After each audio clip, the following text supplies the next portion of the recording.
Hey all you OpenToonz users. Alright, today I actually have kind of a lot to cover, but today I'm going to be talking about some traditional drawing techniques, and also a couple of other cool tips like line tweening, or shape tweening. Turns out this program actually has a pretty powerful shape tweening tool, so I'm going to go ahead and show that to you first, and then start talking about different techniques you can use for drawings in traditional frame-by-frame animations. And what is happening here? Okay, there we go. My tablet wasn't working for a second.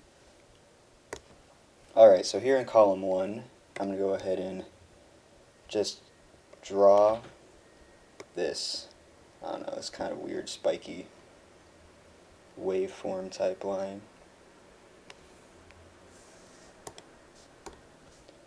It was hidden. And then, right here, I'm going to turn the onion skin on real quick. I'm just going to make a straight line to the other side.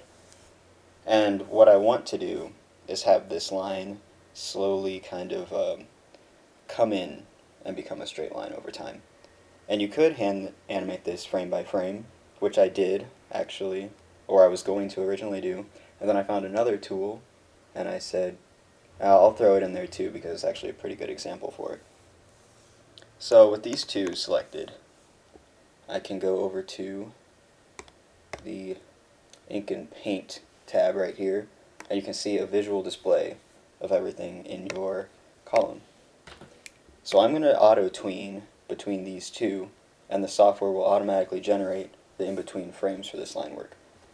All you have to do is right-click, Add Frames. And when this pops up here, it starts on frame 1, so I actually wanted to add frames between 2 and then a maximum, let's go with 6 frames. So there'll be 6 frames in between. And now you can see all these blank frames here. So on 7 is the line, and here is the extent of the waveform. So I'm just going to go ahead and select 7 real quick, and go up to 1 by holding Shift, and now I have all of these selected. And if you can see here, there's this little thing that says in between. I'm going to go ahead and click on that, and then we have an in between, well, interface. It's all it has is interpolation method. There's linear, ease in, ease out, ease in, ease out. So linear would go straight to it. Ease in would start slow and then get faster, and then vice versa for ease out. Start fast, get slower, and then ease in, ease out, start slow, pick up, and then, end slow. And with only 6 frames in between, you probably wouldn't really tell on ease in, ease out. You might tell on ease in or ease out alone though.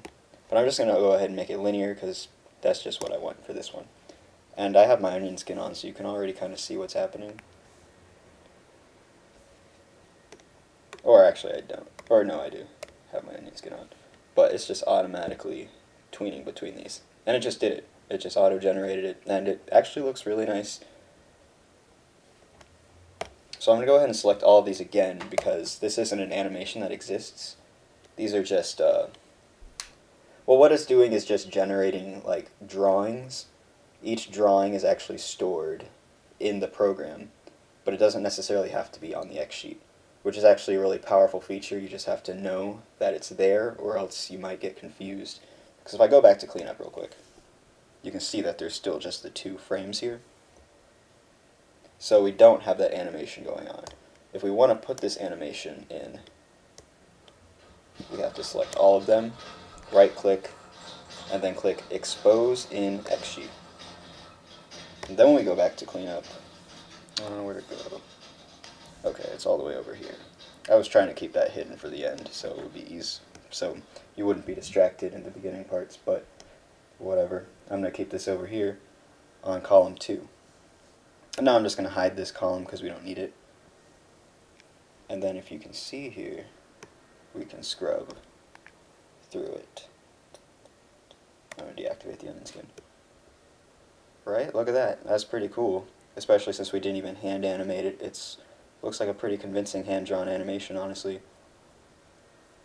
a lot of the times you can't beat just, drawing by hand, and it can't be avoided. For something as simple as this, with a vector line, it'll do it pretty easily.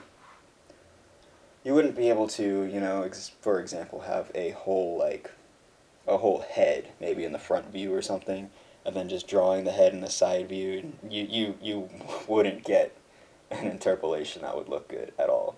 It can really only be used for simple things. However, I checked and it worked for a circle. If I just drew a circle and then drew a circle down here, it would actually create a circle for each in-between frame, and it actually looked really good. So it is pretty powerful, and I'm sure the extent that you can use it is pretty surprising, but you can't really just auto-generate, in-betweens for a complex, character or something. That wouldn't work. But it is a cool technique for, I don't know, it's hard to think of examples that it might be handy to use this in. Maybe power lines in a storm or something. I don't know. Alright, so now I'm just going to work with this real quick. So we have pure frame by frame animation. Each one of these is a different drawing.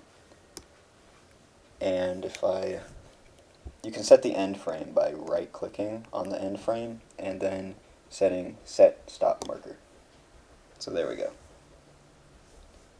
Now I can play this, and if I loop it, it kind of looks like it's pulsing, which I don't know, it kind of makes me think of, I don't know, like some sort of heat monitor on like some kind of plasma gun. Boom, boom, boom. Like something like that. But what if you wanted it to ease back into it? Or actually, I think I'm going to cover this first. Maybe you think it's too fast, actually. And what you could do is you could set it to 12 frames a second down here, and then when you play through it, it looks more jittery, but it is moving slower. And so if you wanted it to be slower, you could set it to 12 frames a second. I mean, I'd honestly, since it was automatically interpolated, I would just recommend going back in and extending it if you wanted it to be slower. But since people animate in 24 frames a second, and I wouldn't really recommend animating in 12, because Americans tend to animate in 24. The Japanese, they animate in 12 usually, so if you're really trying to imitate anime style, then I guess you could, animate in 12 frames per second. But I'm going to go 24 frames a second, because that's what I want. But what if you still want to animate this at 12 frames a second in 24 frames a second?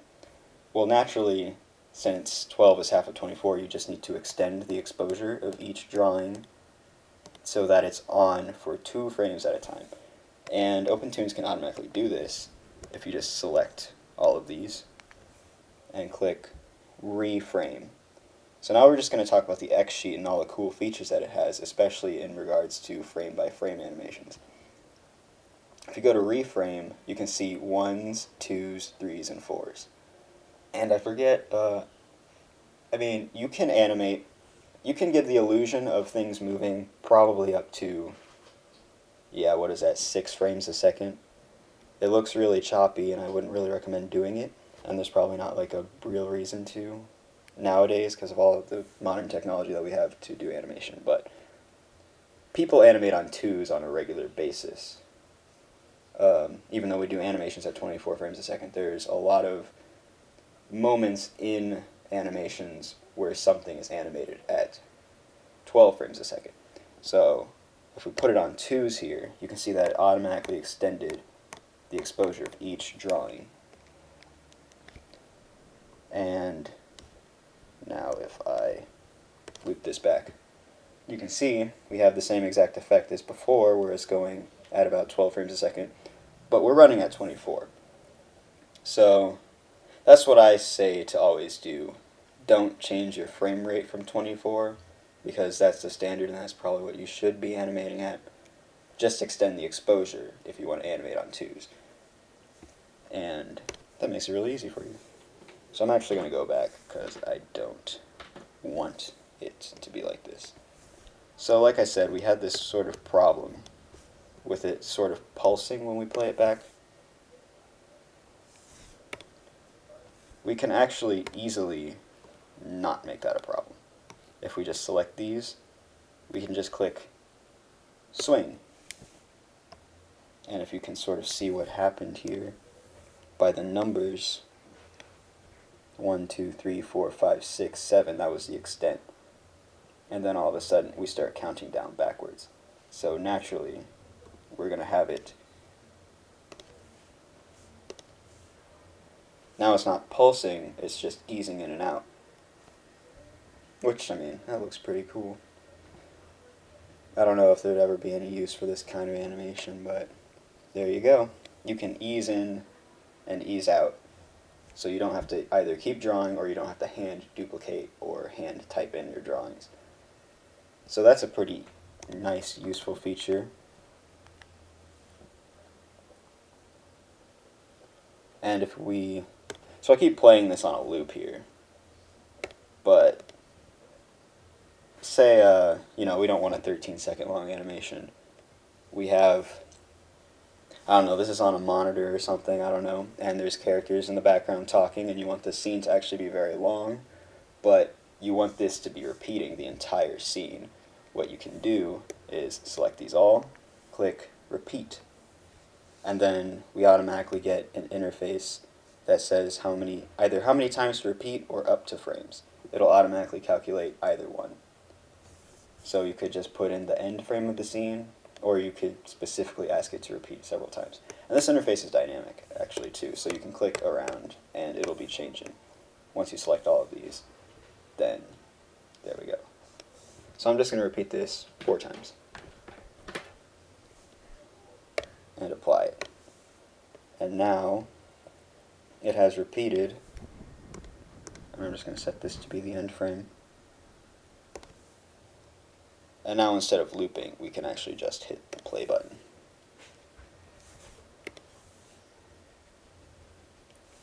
Alright, so now you know how to repeat your animated sequences. You will be using these tools a lot, trust me, and that's why I'm covering them.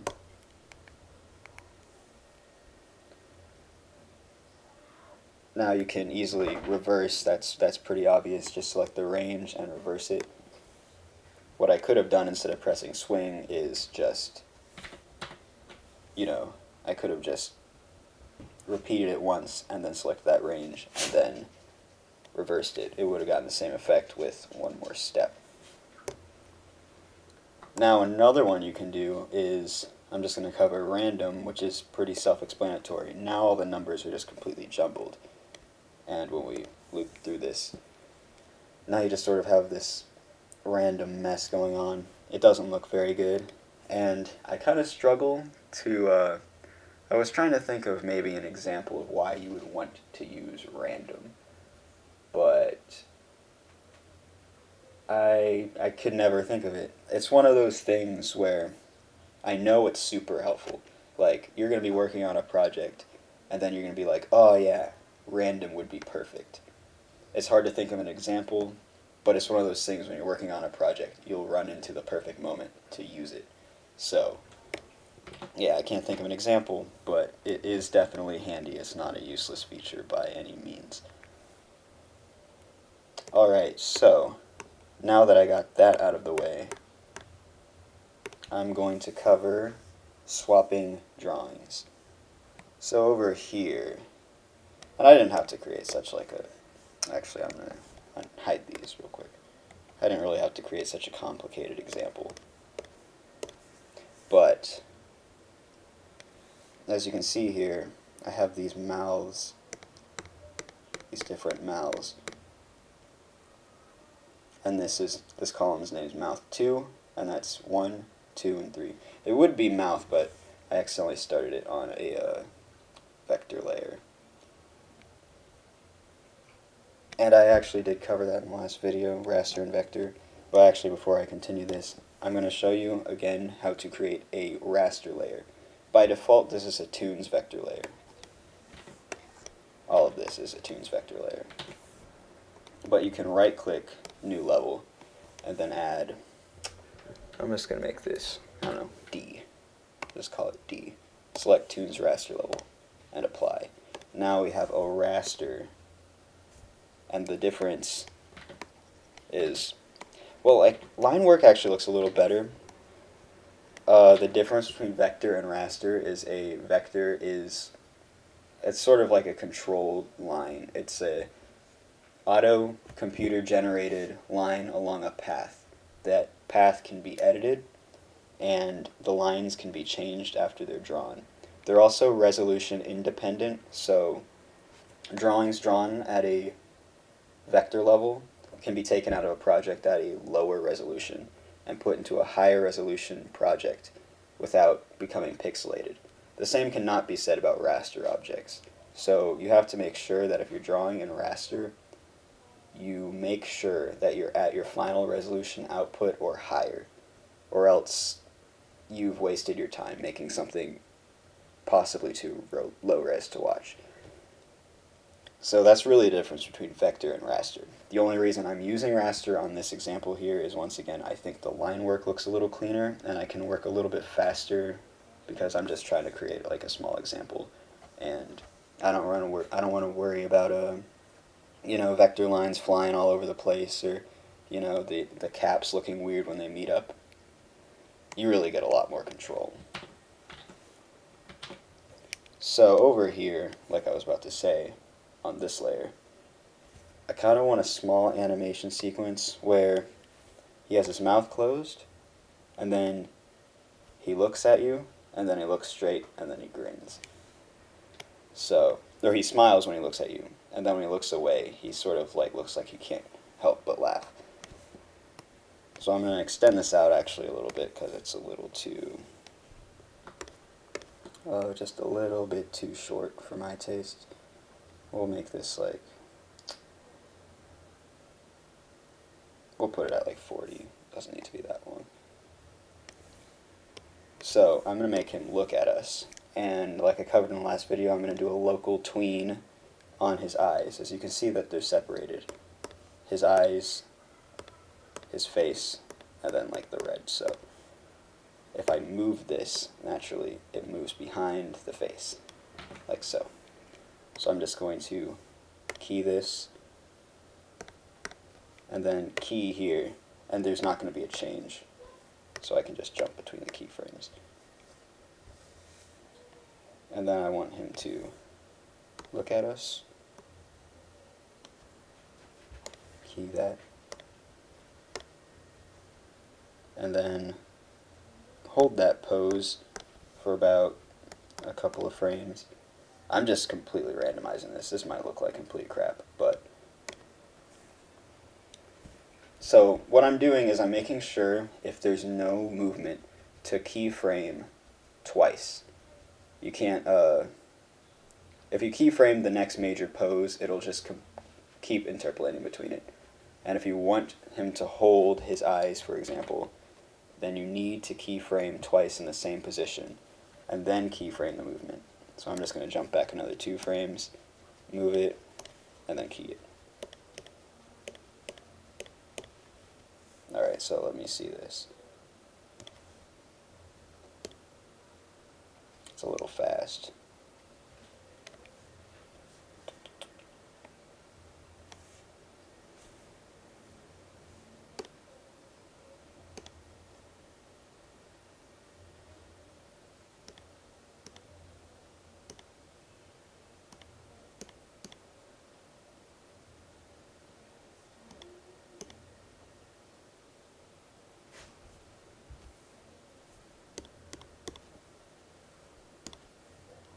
Key that, and then move his eyes back and key that. So hopefully that looks a little bit better. Alright, well I don't have time to mess around with it too much, but I'm actually going to hide this mouth layer because this is what I want to show you guys. You can add in manually any drawing you want. Actually, the smile right here is mouth 3. And the grin that I want to use later is actually mouth 1. So I don't want that to be the first drawing. I want mouth 3 to be the first drawing. So if I create a new layer here, look at this. It's like an Excel spreadsheet. I go to a new column and just type in mouth 2, 3.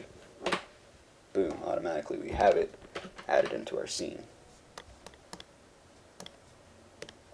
And then I'm going to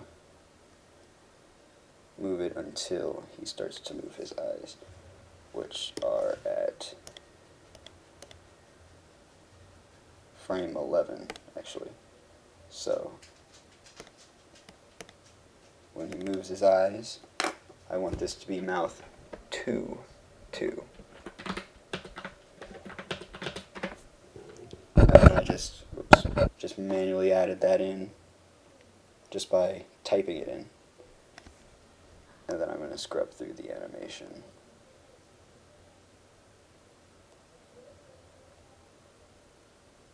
And then I want him to close his mouth and go to that weird grin about here.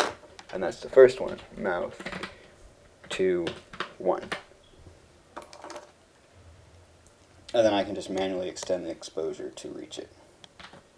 Or actually, I'll try.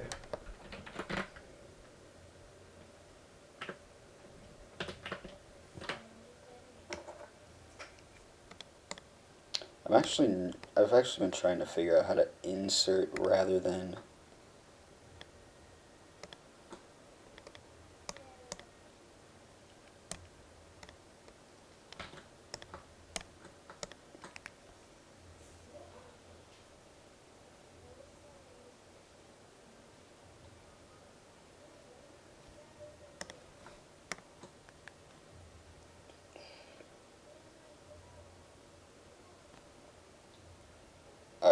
how about I pause the recording, figure out how to bridge the gap between these without shifting these down, because I obviously ran into a common problem that people will probably have.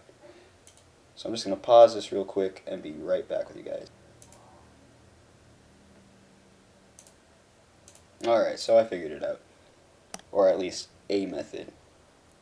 I can go here and type in mouth 2, 2, like so. So now I have this one and this one, and then I want it to turn into this one. If you hold control, you can see this, and you can just fill in the blanks like that. So there we go. If you hold control, you can fill in the blanks, but only going upwards. It seems like it shifts downwards if you try to extend the exposure outwards. There's probably a way to like make it into like an insert mode, but I couldn't find it at the time. Here we go. I'm just going to extend this to the last frame of this sequence. It's that stop marker, stopping time. And then I'm just going to put this on repeat. So, I'm kind of crappy, but just showing what you can do. Having the mouths on different layers so that you can only animate that and keep the line work, as well as having the eyes behind the head is also a decent method. Not really what I'm trying to get across this episode. I was just trying to show maybe the need for changing out drawings. Manually typing in drawings, I think the biggest reason that you need them is probably always for lip syncing. Just having a set of different phonemes for whatever they're saying, like whatever sounds coming out of their mouth, scrubbing through the audio, which you can actually import in here. I haven't tried it yet. I think I might try that next and do maybe a lip syncing video.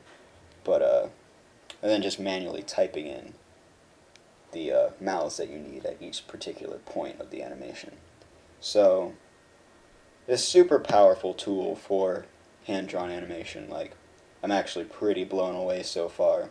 This XSheet view is actually pretty cool, and you don't see a lot of software doing it like that. I mean, there's an XSheet view in a Toon Boom, but having it's kind of an obscure timeline if you come from like Flash maybe, or maybe even Toon Boom. It might be hard to wrap your head around the time going, starting from the top and going down, and then your layers being splayed out in columns, but it actually is pretty cool, especially for traditional. Apparently there's obviously a way to create rigged characters. I could probably imagine how you would do it, but I actually don't think this is the right software to use for rigged characters.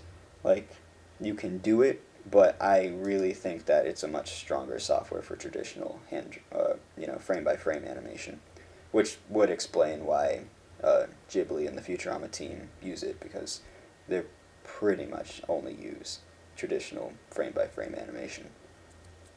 So yeah, not the best for I don't know, quote unquote flash style animation, but if you're trying to do frame by frame animation, it's probably one of the best pieces of software I've ever used for it.